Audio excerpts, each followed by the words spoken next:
আমি অনুশ্রী বৈদ্য। আজকে একটা আত্ম উপলব্ধি আপনাদের সাথে শেয়ার করতে চাই। জিনিসটা শুরু হয়েছিল স্বামীর সাথে ঝগড়া নিয়ে, কিন্তু পরে বুঝলাম এই ঝগড়ার পেছনে দায়ীটা কে। যাই হোক, বলে রাখি কনটেক্সটটা। বিনায়ক ঘুমিয়ে পড়ার পরে আমরা নিজের মতো করে টাইম স্পেন্ড করি। তখন আমরা নানা গল্প করি, মাঝে মাঝে গল্প করি না, পুরো দুজন দুজনকে ইগনোর করি।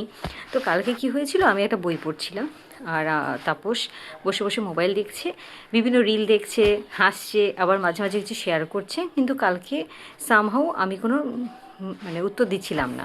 তো একটা রিল দেখে বললো, দেখো জুই, শালিমার স্টেশনে যে বস্তিগুলো ভেঙে দিয়েছে, বাচ্চাগুলো কাঁদছে আহারে।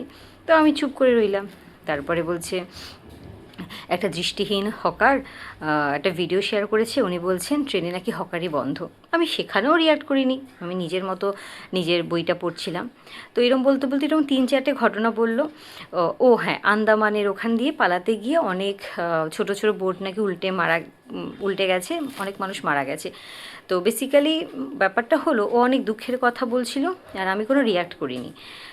তো হঠাৎ করে আমাকে বললো, কী হলো জুই, তোমার কি কিছু হয়েছে যে তুমি কোনো উত্তর দিচ্ছ না? বললাম, না, কী হবে, এগুলো তো জানা কথা। মানে আমি এরকমই ফ্ল্যাট রিয়াকশান ছিল। বলছি, জানা কথা মানে তোমার যদি আমার উপর রাগ হয়ে থাকে, কিছু হয়ে থাকে বলো, কিন্তু অন্য ব্যাপারে যদি জানা কথা তুমি এত ফ্ল্যাট একটা রিয়াকশান দাও, তাহলে তো চলে না। তো আচ্ছা, কী চলে না? সেই কবে থেকেই তো দেখছি যে দোকানপাট তুলে দিচ্ছে, হকার উচ্ছেদ করছে। আমি তো কিছু করতে পারবো না। তো ও বলছে, তুমি কিছু করতে পারবে না ঠিক আছে, কিন্তু অ্যাটলিস্ট মানে ওদের জন্য খারাপ লাগাটা তো তোমার থাকতে পারে নাকি, সেটুকুও বাদ দিয়ে দিয়েছো, মানে মনুষ্যত্ব বোধ বলে কিছু নেই। এবার এখানটাতে না আমি খুব মারাত্মকভাবে ঝগড়া করতে পারতাম, কারণ বিশাল বড় একটা কথা বলে দিয়েছে। সামহাও কালকে ঝগড়া করিনি। তো সারা রাত ভাবলাম, মানে সারা রাত বলতে যতক্ষণ ঘুম আসেনি, যে সত্যিই তো আমার হয়েছেটা কি, আমি কারোর জন্য কিছু ফিল করছি না কেন। আজকে যদি আমি সেম সিচুয়েশানে থাকতাম, আমার বাড়িটা ভেঙে দিয়েছে, আমি কি করতাম? আমি যদি বাড়িতে আসি, কেউ যদি গেট খুলতে 5 মিনিট দেরি করে, আমার মাথাটা গরম হয়ে যায়। আর সেখানে ওদের বাড়িটাই ভেঙে দিচ্ছে। বিনু যদি 3-4 ঘন্টা বাদে খেতে না পারে, তাহলে আমার মাথা খারাপ হয়ে যায়। আমি ঘুরতে গেলেও আগে ওকে খাওয়াবো, তারপর সব কিছু করবো। সত্যিই তো আমার হলোটা কি? তারপরে আমি না, মানে লিঙ্কগুলো খুঁজছিলাম, মিসিং লিঙ্কগুলো, যে হয়েছেটা কি, আসলে কি হয়েছে। আমার বোনের বেবি হয়েছে, তার জন্য আমি কিছুদিন পলতাই ছিলাম। আর এর মধ্যে একদিন ঘটেছে একটা জিনিস, সেটা হচ্ছে আমি আমার ছেলেকে চুল কাটাতে নিয়ে গেছি। তো আমার ছেলে একটু দুষ্টুমি করে, আর চেয়ারে বসতে চাইছিল না সেলুনের। তো লোকটা বললো, তুমি সহ বসো। তো লোকটা মারাত্মক বকাবকি করছিল ছেলেটাকে, কিন্তু আমিও লোকটাকেই সাপোর্ট করছি, কারণ চুল কাটা একটা সেন্সিটিভ, নাহলে কান কেটে যাবে, এই কেটে যাবে।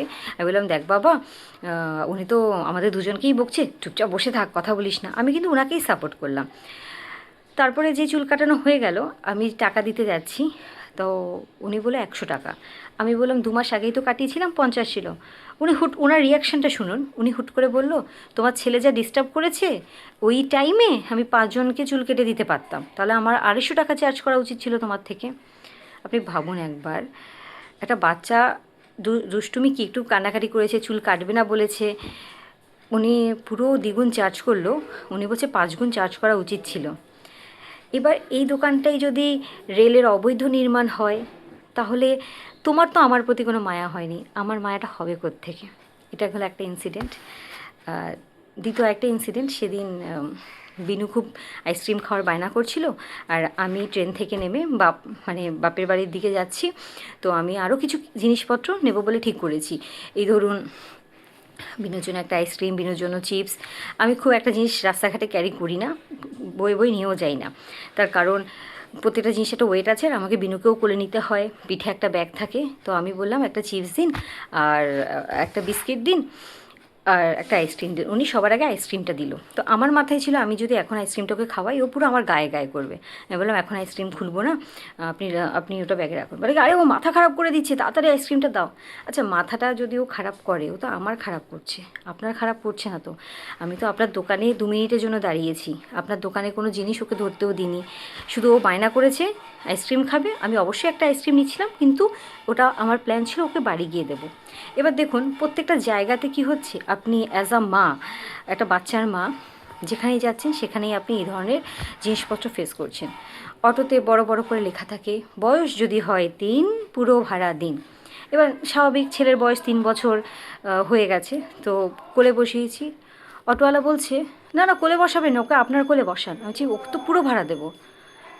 বলছে, না তো কী হয়েছে, বাচ্চা মানুষ, মানে আপনি আপনার, মানে আপনি শুধু আপনার লাভেরটুকু দেখবেন আর বাদ বাকিদের দেখবেন না।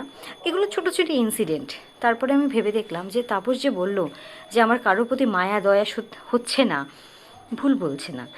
ক্লাস 12-এর একটা হঠাৎ করে কবিতা আমার খুব মাথায় আসলো, আপনারাও অনেকে পড়ে থাকবেন যারা ওয়েস্ট বেঙ্গল বোর্ডে পড়েন।